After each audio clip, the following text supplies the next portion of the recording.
So GameSIR have sent over their new T7 controller, which is a budget-friendly Xbox and Windows controller that has Hall effect joysticks. So in this video, we're going to take a closer look at it. So here's the box. As you can see, it comes with a month of Game Pass, which is always nice to see. Opening up the box, we're then greeted with a smaller rectangular box. And inside that smaller box is a 3 meter long blue USB-C cable for connecting the controller to your Xbox. And here it is, the controller itself. So GameSIR sent me out the sapphire blue color, which I think looks really cool. The front of the controller has a sort of translucent appearance. It looks kind of retro, but there is also a red and white variant of this controller, which I'll show on screen. And finally, there's the instruction booklet and Game Pass code. You know what? I'm going to be putting the Game Pass code in the description of this video, so it's first come, first serve. So I now just want to talk about what the GameSIR T7 actually is, as well as how it stacks up against the competition in terms of Xbox controllers, and why I decided to review it, because GameSIR aren't actually paying me to say anything. This is all my own opinion.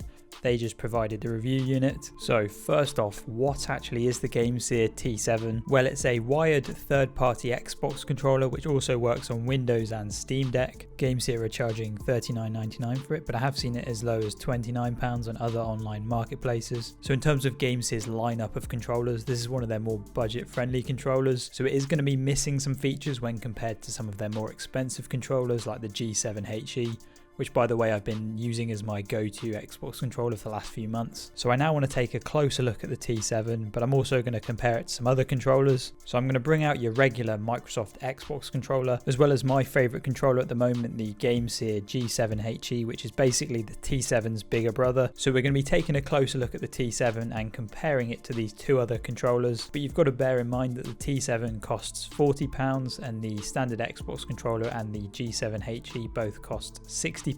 So I think it'll be interesting to see how close this T7 actually is to these other two more expensive controllers, and whether or not I'd recommend the T7 as a second controller, or maybe even a first controller if you're on a budget. So if you've made it this far and you are enjoying, please consider subscribing. We're on the road to 7,000 subscribers, which is absolutely amazing, and drop a like. Anyway, let's get on with the video. Okay, so picking the T7 up, my first impressions are, yeah, it does feel very familiar. It feels like an Xbox controller. The button layout is pretty much identical to every other Xbox controller on the market. And in the hand, it does feel very sturdy and well put together. There's no creaking when I try and twist the controller. It is quite a light controller. It's probably about the same weight as a regular Xbox controller without any batteries. And that does actually make sense because this is a wired only controller, which might be a deal breaker to some people. But in GameSIR's defense, it's probably because Microsoft make it near impossible for third-party controller developers to make wireless controllers. Turning the T7 over, the back of the controller is actually an interesting area that I want to talk about. So if we compare the back of the T7 to the more expensive G7HE, it is actually missing a couple of features. So the first thing that I noticed about the back of the T7 is that it's just scratchy plastic, which isn't necessarily a problem because the regular Xbox controller is also just scratchy plastic, but it does make me miss the more premium rubber grips of the G7HE. Also, the T7 doesn't come with any back paddle buttons, so that might be a deal breaker to some more competitive players. And the final thing that I noticed on the back of the controller were the exposed screw holes. They just make the controller look really cheap. Right, now turning the controller around, I do actually really rate the colour, the sapphire blue. I think it looks really good. It's like sort of a translucent retro theme going on. It reminds me of like early 2000s tech where everything had to be see-through. So one of the big selling points of the T7 is the fact that it has Hall effect joysticks. So I've spoke about these before on my channel and I'm a fan of them. I think it uses magnets to calculate the position of the joystick, which makes it more resistant to joystick drift. This is a massive feature for me because I've been through multiple Microsoft branded Xbox controllers that have started drifting. So the fact that this has Hall effect sticks means it should be more reliable. Also, Hall effect sticks are usually a feature that are on more expensive controllers, so it's really nice to see that it's on this £40 controller. And for reference, the Microsoft Elite 2 controller, which costs around £150, that doesn't even come with Hall effect sticks, so it's great to see it on this controller. And in the hand, the joysticks of the T7 feel great. I haven't really got any complaints. I think the joysticks are literally identical to those on the more expensive G7. So there you go, the joysticks are a thumbs up from me. Also, it's worth noting that the triggers are Hall effect analog triggers, and they do feel good to use. They feel pretty similar to the standard Xbox triggers, but I do assume they're more reliable because they're Hall effect. So we're now going to talk about the action buttons and the D-pad, because this is something that's different between all three controllers, and this is very much down to personal preference. So on their website, GameSIR described the buttons and D-pad of the T7 as cushioned membrane buttons, and yeah, they feel exactly how you would expect them to feel, quite mushy and soft, and this isn't necessarily a bad thing. They're quite well stabilized. The buttons don't wobble about, which is something that I noticed with the standard Xbox controller. The buttons would sort of rattle. The buttons are quite quiet when you press them, which is probably a good thing if you like gaming at night. Here's a quick sample of what they sound like.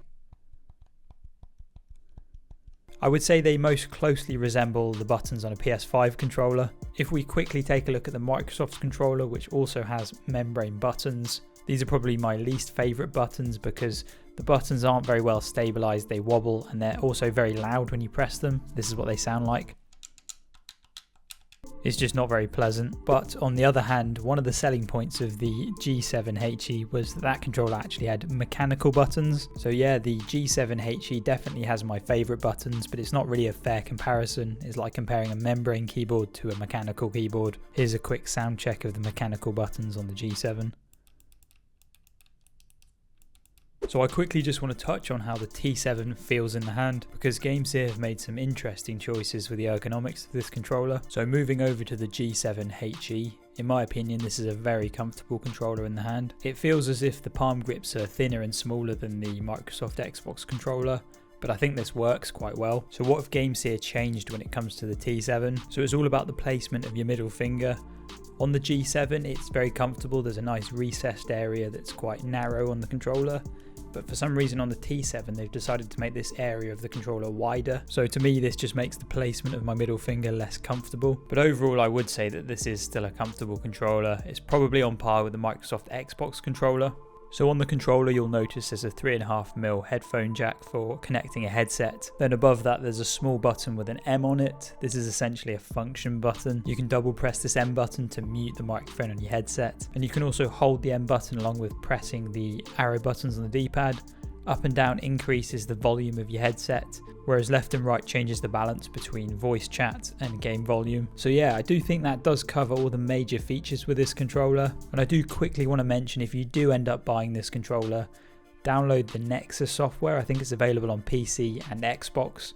It basically allows you to customize the controller, remap buttons, update software. It's definitely quite a useful bit of software to have. So finally, I'm just going to finish off by going over my overall thoughts on this controller. So in my opinion, I do think this would be a very good second controller. That second controller that you have lying about in case your main one breaks or you want to play local multiplayer. I think for the price, it's a solid, comfortable controller that should be pretty reliable because it has a Hall effect sticks. I mean, the only thing I can think of that might be a deal breaker for some people is the fact that it's a wired controller, but as someone that's owned multiple official Xbox controllers that have all developed drift, I would definitely find myself choosing the T7 over an official controller. But unfortunately, my main Xbox controller is still going to be the G7HE because of its back paddles, rubberized grips and mechanical buttons. So this T7 is going to become my solid backup controller. So anyway, that wraps this video up. I would like to hear what your opinion on this GameSIR T7 controller is in the comment section below, and if you have enjoyed, be sure to drop us a like and consider subscribing. We're on the road to 7,000 subscribers,